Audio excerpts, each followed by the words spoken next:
Mesdames, Messieurs, bonsoir, soyez les bienvenus dans ce journal. Les titres ce soir, d'abord ce délit de fuite a joué les tours. Après avoir foncé délibérément sur les forces de l'ordre, un homme a été arrêté et mis en garde à vue. Il conduisait sans permis, sans assurance. Il sera présenté en comparution immédiate demain. Les commerçants de la galerie du centre commercial de la Petite Arche à Tournord attendent la réouverture du site. Depuis lundi, le centre commercial est fermé après un incendie qui s'est déclenché dimanche dans les réserves d'Auchan. Et puis à la fin de ce journal, direction le château d'Amboise pour y admirer les faïences de Gien. Elles s'exposent dans le cadre de l'année François Ier. On ouvre donc ce journal avec ce fait divers à jouer les tours. Alors que les forces de l'ordre opéraient hier dans le cadre d'un contrôle routier sur le boulevard de Chinon, un homme leur a foncé dessus avant de prendre la fuite. Il n'était pas en règle. Par chance, aucun policier n'a été blessé. L'homme a été finalement arrêté. Il a passé la nuit en garde à vue et sera présenté demain en comparution immédiate. Aurélie Renaud, Mélidam Pavlak. Le préfet avait ordonné de nombreux contrôles routiers durant les vacances.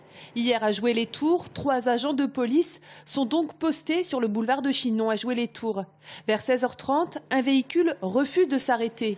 Pire, il force le barrage. Une voiture se met à zigzaguer et accélère, manifestement pour forcer le contrôle.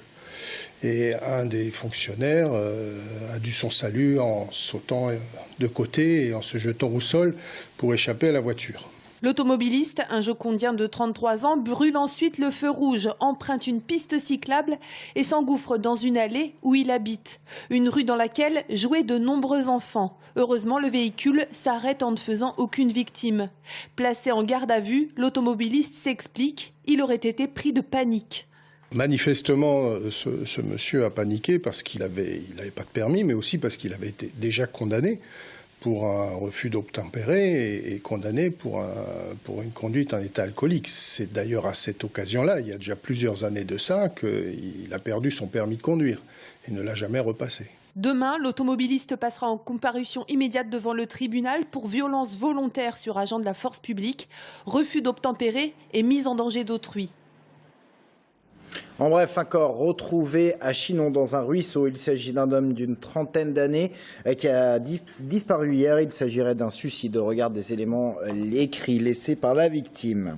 En Loir-et-Cher, le jugement de l'accident d'Ozouer, le marché. En octobre dernier, un octogénaire était mort renversé par un camion. Le tribunal a condamné le conducteur qui n'avait pas vu la victime au moment des faits à 4 mois de prison avec sursis et 150 € d'amende. 15 000 € ont été accordés à chacun des 3 enfants de la victime pour le préjudice moral. À Tournord, 4 jours après l'incendie qui a touché le centre commercial Auchan, le site reste fermé. Il y a l'hypermarché, mais aussi toute la galerie commerçante, la galerie marchande, des commerçants qui attendent impatiemment le feu vert de la commission de sécurité pour ouvrir. Romain Delville. Attention, vous êtes priés pour des raisons de sécurité d'évacuer le bâtiment par les sorties les plus proches.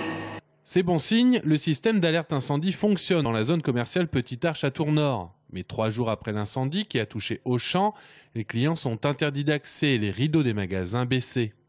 Point de vue économique, il y a une baisse de chiffre d'affaires, même une perte d'exploitation, plus les équipes qu'il faut mettre en repos ou même en absence payée. En fait, ils sont chez eux mais payés en attendant que ça rouvre. Donc voilà, c'est sûr que plus tôt ça va rouvrir, mieux ça va être. Les magasins les plus touchés sont bien sûr ceux qui avoisinent l'incendie. La réouverture ne se fera pas dans les jours à venir. Pour les autres, le nettoyage a été fait et on attend le feu vert de la commission sécurité. Le manque à gagner est quand même de 3 journées pratiquement, à l'heure d'aujourd'hui. On a grand espoir de pouvoir ouvrir aujourd'hui pour pouvoir refaire travailler notre personnel. On a quand même 3 personnes qui, à l'heure d'aujourd'hui, se retrouvent en chômage technique. À la boutique Yves Rocher, qui fait aussi institut, tout le monde est en place sur le qui-vive. Pendant 2 jours, il a fallu nettoyer les sols, le mobilier. Engorgés d'eau, les plaintes ont gondolé. Mais la gérante n'attend plus qu'une chose, rappeler les clientes et honorer les rendez-vous esthétiques. Le futur, c'est de pouvoir ouvrir au plus vite à notre clientèle, accueillir décemment nos clientes dans des règles de sécurité et des magasins remis à neuf, repréparés, remis propres.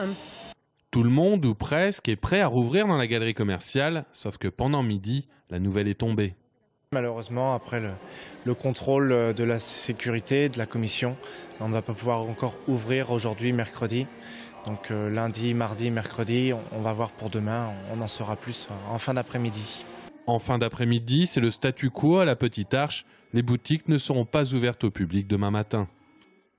Notre dossier ce soir sur les emprunts toxiques et ces communes qui voient leur taux d'intérêt exploser. C'est le cas par exemple en Indre-et-Loire de Loches et Chinon, des communes qui avaient jusqu'au 30 avril pour déposer un dossier auprès de l'État. Un fonds de compensation financière peut les aider à surmonter ces difficultés. Elles sont maintenant, ces communes, dans l'attente de l'aide providentielle. Audrey Champigny. 11,5 millions d'euros, soit près de 800 000 euros par an pendant 15 ans. C'est la somme que devrait payer la ville de Chinon pour éponger sa dette. Prise à la gorge par un emprunt toxique contracté en 2007 auprès de la banque Dexia, la municipalité s'était vue dans l'obligation de voter un budget en déséquilibre il y a un mois. Le 21 avril dernier, le budget a été revoté, en équilibre cette fois, mais avec des consignes venant directement du préfet, ne pas provisionner les intérêts courants non échus de l'emprunt. Ceci nous a permis de rééquilibrer facialement le budget. Alors certes, le premier était illégal mais sincère. Le second est légal mais n'est pas sincère puisque 5 mois de l'année, les intérêts des 5 derniers mois, donc du 1er août au 31 décembre, ne sont pas intégrés dans la provision des sommes. Et ces sommes-là, il faudra bien de toute façon les payer en 2016. Donc ne pas les provisionner en 2015, c'est reporter le problème sur l'exercice 2016. À l'heure actuelle donc, 2 options en perspective. Aller devant les tribunaux ou tenter de sortir de l'impasse en payant une indemnité de remboursement. Pour Chinon, elle s'élèverait à plus de 7 millions d'euros. Notre volonté n'est pas d'aller au contentieux. L'action contentieuse, elle a été engagée pour préserver les intérêts de la ville. Aujourd'hui, si vous voulez, dans l'état actuel des choses, la solution amiable qui nous est proposée n'en est pas une, puisqu'elle ne nous permet pas de sortir de l'impasse dans laquelle nous sommes. Nous avons devant nous des sommes dont nous avons l'incapacité d'honorer les montants. Même scénario en moins pire pour la ville de Loches qui, elle, fait face à une dette de 12 millions d'euros pour un emprunt qui court sur 30 ans. Pour en sortir, il faudrait débourser 8 millions d'euros, soit l'équivalent du budget de la ville. Alors devant ces situations cauchemardesques, le gouvernement a décidé de doubler le fonds de soutien aux 250 collectivités locales concernées. Reste à savoir si cela sera suffisant. L'État participerait de 50 à 70%. Bon, il y a des simulations qui ont été faites. On espère pouvoir obtenir 60% à peu près en fonction effectivement du potentiel fiscal de la ville, de sa population, etc. Bon, et de sa situation financière. Ce qui veut dire quand même qu'il nous reste un peu d'argent à trouver. Ajoutez à cela les baisses de dotation de l'État, moins 300 000 euros pour Chinon, moins 120 000 pour Loches en 2015. Les renégociations avec la banque dans les prochains mois risquent donc d'être cruciales. La politique et un frondeur en Touraine hier soir. Ce frondeur est le député des Hauts-de-Seine, Jean-Marc Germain, un aubriste. Il est venu défendre hier soir, dans le cadre de la campagne interne au PS, la motion A, celle qui est portée par le premier secrétaire du parti, Jean-Christophe Cambadélis, et qui regroupe aussi bien les partisans du maire de Lille comme les partisans du gouvernement. Sabrina Medoult. Le renouveau socialiste, c'est la motion qui est venue défendre Jean-Marc Germain, député des Hauts-de-Seine. Une motion présentée par l'actuel premier secrétaire du PS, Jean-Christophe Cambadélis. Jean-Marc Germain, un frondeur comme on les appelle, un proche de Martine Aubry. Mais tous les frondeurs n'ont pas signé cette motion. Laurent Baumel, par exemple, député d'Indre-et-Loire, animateur du courant La Gauche Populaire, a lui préféré signer la motion de Christian Paul. Mais le député des Hauts-de-Seine l'affirme, à un mois du congrès de Poitiers, c'est une page qui se tourne pour les frondeurs. Ce rassemblement se fait sur le fond, c'est-à-dire qu'on s'est mis d'accord sur ce qu'il faut faire.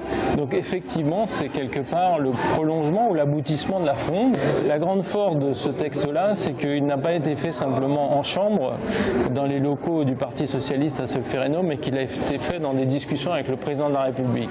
Une motion défendue également par Martine Aubry, qui s'est opposée à plusieurs reprises ces derniers mois à la politique menée par François Hollande. Mais aujourd'hui, il faut se rassembler. Jean-Marc Germain est venu faire la promotion d'un modèle, celui de la social-démocratie. Cette grande réforme fiscale aussi qu'on avait promise, qui donnera du pouvoir d'achat aux plus modestes, en baissant notamment la CSG. Cette sécurité sociale professionnelle qui permettra aux chômeurs de retrouver un emploi sans passer par la caisse chômage, en étant directement en formation, qui permettra à tous les salariés de rebondir professionnellement. En Indre-et-Loire comme ailleurs, les fédérations socialistes ont tout intérêt à reconstruire et à se remettre de leurs divisions internes. Jean-Marc Germain veut croire à un rassemblement de la gauche car il n'y a pas d'alternative. Dès le 7 juin, le rôle du futur premier secrétaire, ce sera d'aller voir les partenaires, notamment les écologistes qui ont quitté le gouvernement, l'ensemble de la gauche pour faire ce qu'on appelle un contrat de gouvernement. Le 21 mai, les militants seront appelés à voter pour les motions, 4 au total. C'est ensuite le 28 mai qu'ils éliront le premier secrétaire du Parti socialiste. Et on termine ce journal avec une exposition à Amboise, au Château Royal. Exposition organisée dans le cadre de l'année François Ier. Exposée des faïences de Gien. Les faïences du Val-de-Loire sont largement inspirées, vous allez le voir, de François Ier. Giotis Delsar, Mélinda Pavlak. François Ier a une légitimité à être représenté à Amboise. C'est le lieu où il a vécu le plus longtemps. L'histoire retient le caractère glorieux du souverain. Au XIXe siècle, le siècle dit de l'histoire, les faïenciers voient en ce personnage le moyen de construire un passé national. Les céramistes, les faïenciers vont créer des œuvres de grande qualité, originales, à Tours, à Blois et à Gien, sur ce thème de la Renaissance et la célébration de la figure emblématique de la Renaissance qu'est François Ier. Griffon, sphinx, triton, tous ces décors sont peints à la main. Sur le célèbre bleu profond de la manufacture de Gien se découpe cette salamandre. L'animal symbolique de François Ier, c'est son symbole. Dès l'instant qu'il est jeune, il choisit ce symbole, c'est-à-dire cet animal très étrange qui à la fois peut nourrir le bon feu et qui éteint le mauvais, c'est-à-dire qu'il nourrit les bonnes volontés et qu'il éteint les mauvaises pulsions. La richesse de ces motifs inspirés de la Renaissance fait de chaque pièce une œuvre d'art. Cette exposition qui met en lumière le roi nomade est ouverte aux visiteurs jusqu'au 15 novembre 2015. Voilà donc pour l'information de cette journée. On se retrouve dans un instant avec notre invité. On va parler obésité.